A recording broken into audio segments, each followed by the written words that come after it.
Well, hello, welcome to another episode of the Bobshop. Things have changed a little bit down here. It's been quite a while since I've filmed anything, so there might be a few differences you notice around the place. Yeah, apologies that it's been a little bit of time since I've made the last film. Not that you probably know, because I haven't actually uploaded them to YouTube yet, so they'll probably just all be there together. So you won't have noticed a difference in time, but you may have noticed a difference in hair or something, I don't know. But anyway, the reason I have decided to do... Hello? Sorry about that. Yeah, so the reason I've decided to make a video now is, what's prompted me to get back in front of the camera, is I've got a new toy. You may have seen my lathe that I have. I think I've probably done a little bit of an intro video on that. And part of the problem I've been having with my lathe is I only have a grip chuck, but it's not even a chuck. It's a four-pronged grip centre, and it doesn't grip very well. So a lot of the time when I'm trying to turn something, it stops and jams, but the drive is actually still spinning, and then it just polishes the end and then it doesn't grip at all. So I've bought a chuck, and it's this chuck. It's a Record Power SC3, and I've not ever done an unboxing video before, but I thought it might be fun. So I'm going to do an unboxing video of this SC3 Chuck and what's in there, and my first impressions of it. So here we have the Chuck as it comes in the packet, in the box rather, and it's quite a nice little box. First impressions, nice plastic, I don't know, ABS plastic or something, case that it all comes in. It's very neat and tidy. I'm always slightly in two minds about this kind of thing, because once it's out and on the machine, you don't need this anymore, and you know, I sort of slightly begrudge paying a little extra for something I'm never going to use again. But these boxes always come in handy for something, and you know, it's got a good pair of sturdy clips on it, so I'm sure I'll be able to find some use for that later on. But nice first impressions, quality product. So opening it up, first thing you want to get your hands on, obviously the chuck itself. Comes nicely wrapped. It's pretty heavy. It's got a good feel to it. It's nice and heavy. That looks really smart, actually. Really nicely engineered. It's a gear closure on this, gear mechanism. That's really good. The jaws look good quality metal. You can see that it's got a really nice embossed. It's not embossed. It's probably laser etched or something. Record logo on there. Very smart. And yeah, there's very tiny amount of play in those. Feels, say, good solid piece of metal there. Very happy. First impressions with that, very good. Also in the box, you obviously get the key for tightening and loosening the chuck. Again, this feels very solid. Piece of cast steel, I guess. For strength, I guess if it was aluminium, it's very light. Not sure it'd be strong enough if it was cast in aluminium, but I don't know. It feels good anyway. Again, got the Record Power logo on there. Very nice piece of kit.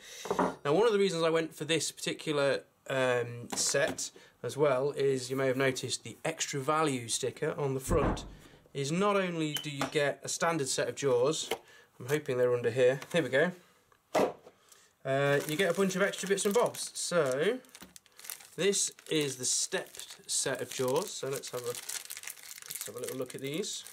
Well, everything's individually bagged, so that's quite nice, so they're all together. That's the screw chuck. Allen keys in there, and the Allen screws for holding the jaws onto the chuck itself. So let's have a little look at these.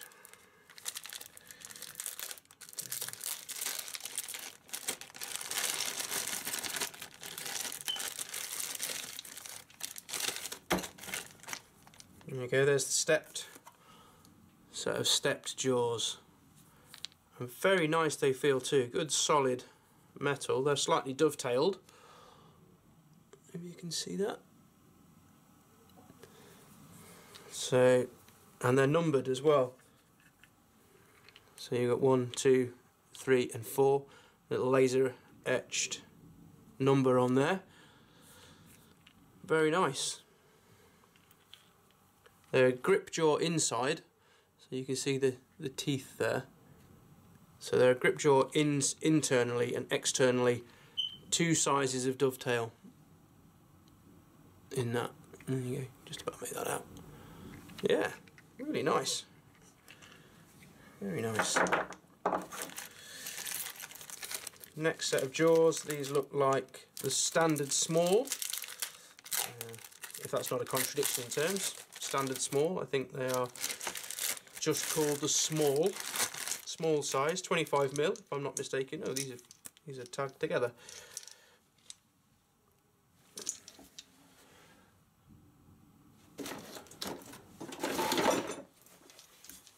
What do you need to get rid of a cable tie? A jemmy bar, obviously. Slight overkill perhaps, but does the job. There we go. Yep, standard small jaws, 25mm I believe, or 1 inch if you're old school like me. Again, numbered 1, 2, 3 and 4. Again, dovetailed, 25mm. These are smooth internally, so they don't have the grip section, but if you need a grip section, you've got it on there, because the centre bore in here is the same as on this step set. So you've got, if you want to grip something that's about that sort of size, you've got a grip set of jaws in these ones and a smooth set in these ones. So there's a bit of nice variety there. Again, lovely machining on these, really tidy.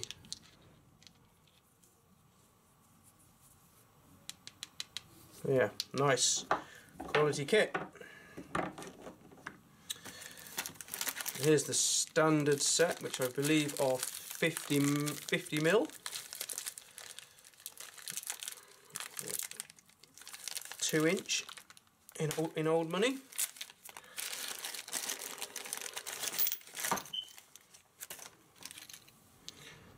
Same again, except for these, because of where the jaws are, where the dovetail sections sit on these, you've got 2 screw holes. So you've got inside, oh, let's look at this one here, because you can see this one. 2 screw holes to sit in the jaws, because the jaws of the Chuck have 2 screw holes as well. So that's rather good. Standard set, 50mm, dovetail both ways. If you can see that, so you've got a bit of a lip inside to give it a chamfer there, and it's dovetailed on the outside.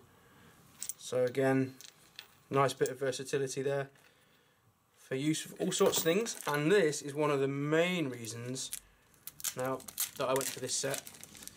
I know there are much cheaper ways of getting one of these than buying this whole kit, but the variation you get here, the versatility and the options you've got, just seem like a really good all-round setup for all sorts of things. A screw chuck, or a worm screw, or whatever you want to call it, and that will sit very nicely in the centre of that setup there and be held very, very nicely. And again, very nicely machined piece of kit, good substantial size, decent thread section on it, very, very nice, and the screws and the Allen keys that go with it. So yeah, all in all, pretty happy with that. Very, very nice. Often find this kit on offer in various places, so if you see it on offer, I'd say it's pretty much worth it. It's very nice looking setup. So I'm going to move over to the lathe now and put this on, and we'll see what it looks like all put together. That's what I've been using so far. The official name for that escapes me, but this is the problem I've been having. It just bites in, but doesn't actually bite in very well, and as soon as there's any friction against the workpiece itself, the workpiece just spins on this. Now, you can hammer these in, but they're wedges, so I'm a little bit worried about hammering it in so much that it just splits the workpiece. So, besides, it doesn't seem to make much difference if I hammer it in, it just spins out anyway. And I've tried tightening the tailstock right up. It's an adjustable tailstock on this as well, and giving it a bit of squeeze, but it doesn't seem to make much difference. So, I'll get rid of that.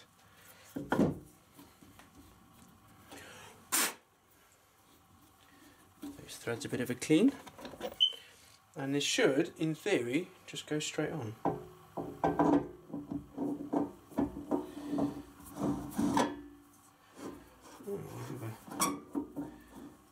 Bijou issue with that. There it is. I don't know if you can see here, this stop. Is it a stop screw? What is that?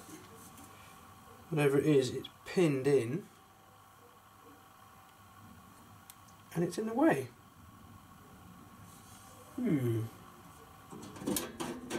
Talk amongst yourselves while I work out what this is.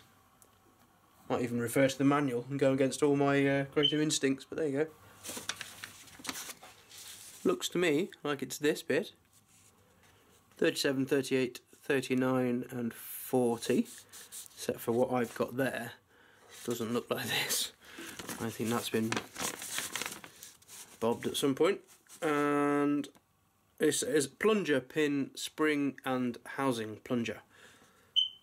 So it's a plunger and a pin, a spring and a plunger housing. But what is the plunger for? And does it matter if I do anything with it? Okay, I think I've worked out what this is for. The spring, it claims it has a spring inside, but this has got a rather old, what looks like a carpet nail or something in place of a pin, and there's a set of grooves on this. If I can zoom you right in, you might be able to see it. That's what we're looking at. So you can see the pin that's not a pin, it's a nail that's been put through and then bent back up and round. And the grooves along the top, there's slots in this housing here, slot on the top, slot in the bottom, and then there are other slots at 90 degrees to those that are very short.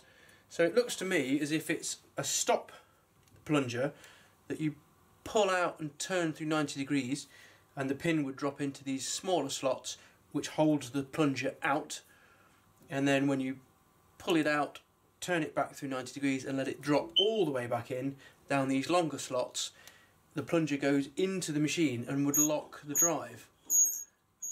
I can only assume for the purposes of obviously getting things on and off the spindle here.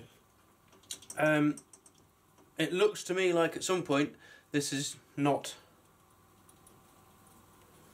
broken or something. We bought this second hand, this lathe, so I'm guessing somebody's bodged that up at some point and there is just no lock for the drive. So the only obvious thing I could think to do in such a situation is cut it off. So that's what we're going to do. Just going to give it a little bit of a trim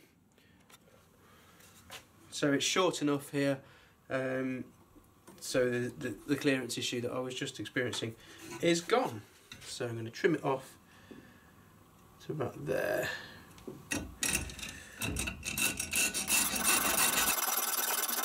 There we go. Fixed it. So now what we do, let's go back to putting the chuck on. And that is that. If you want to get it really tight, there is a big nut on here, as you may have seen. So if I want to get it really tight, I can whack a spanner on there, and I could tighten that really well up there. So what I'm going to do now is put on the set of small jaws, because I want to use this and for that I think it requires the use of the small jaws.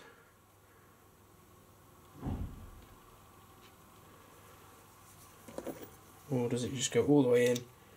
Maybe that's what they're for.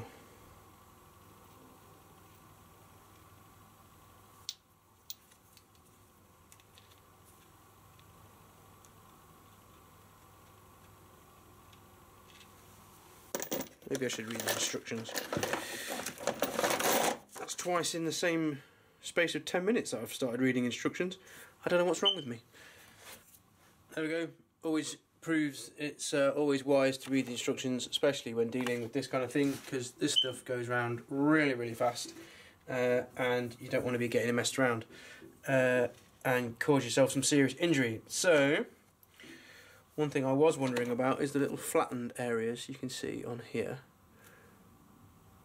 and it's good to know that they go at 45 degrees to the joins in the jaws, so effectively the flattened areas point at the screw holes in there, so that's good to know.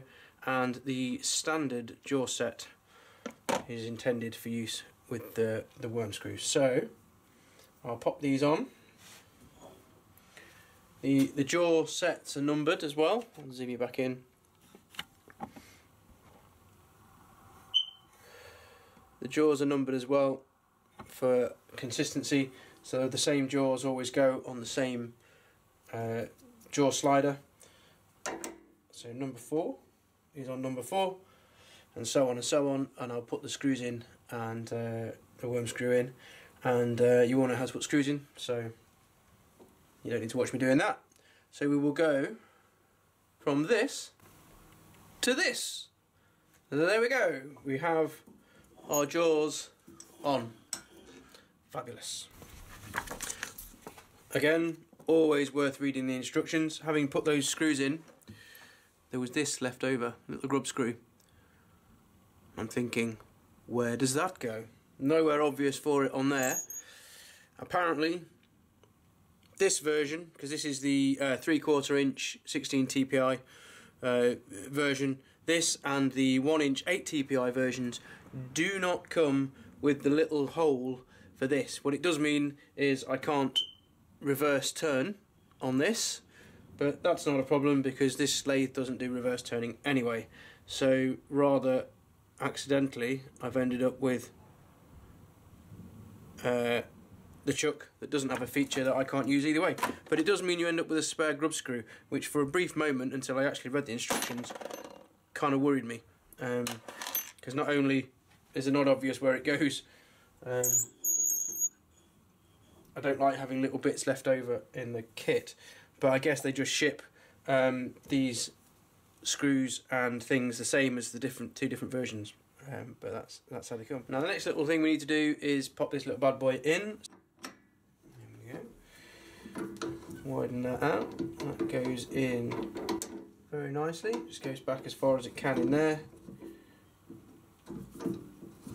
And then we tighten up. And even just on very lightly finger tight, that is seriously well stuck in there. Flat sections pointing towards the screws. You can just about see that in there. I'll give it a bit of a nip. Spin it round, do the same on the other side. There we go. Happy days. And we are ready to turn. So I'm just going to stick a hole in the end of this to go onto the worm screw, and we should be ready to go.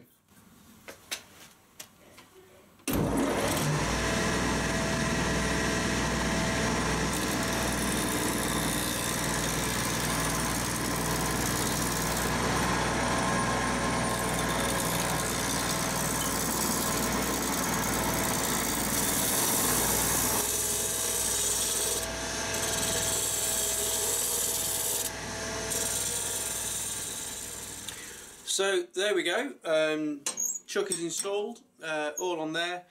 Got to say, pretty happy with it really. Just roughed out this piece of wood, and the chuck is fantastic. Really good quality looking piece of kit. Seems to do its job really well. comes with plenty of accessories, and obviously the amount of jaws you can buy for it aftermarket from Record, Power or whoever is massive, the different types of jaws and things that you can get for it. So very, very happy with that. Looks slightly new and shiny on my rather nasty old lathe, but you know, brings things up to date a little bit. So yeah, generally speaking, very, very happy with that. Looking forward to getting on with quite a few turning projects that I was struggling with. Now I've got my SC3. So there you go, highly recommended. Thanks for watching. See you again. Bye bye.